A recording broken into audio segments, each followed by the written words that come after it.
اومدم یه مچ آلکا پلی بدم. دیدم کل یورو مردن، فقط من موندم با یه دو نفر دیگه.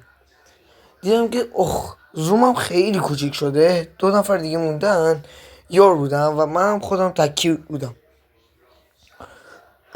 یه گان داشتم اچست بود، یه گان دیگه هم بود AK 17 از دراب کشیدم چون داخل سیزن جدید AK 17 نیست. اومدم اینجا گفتم شاید اومده باشن داخل کیل هاوس. بعد اینکه یکم گشتم فهمیدم نه، انگار داخل کیل هاوس نیستن، شاید هم باشن هنوز هستن معلوم نبود. که اومدم اینجا فهمیدم که یکیشون اونجاه.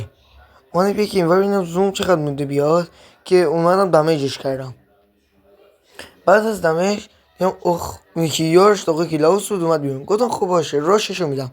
اولی شد دادم وان شات نشد، این یکی رو وان شات کردم، اون یکی دیگه چی شد. اگه اتچمنت اچست خواستین الان آخر ویدیو میذارم.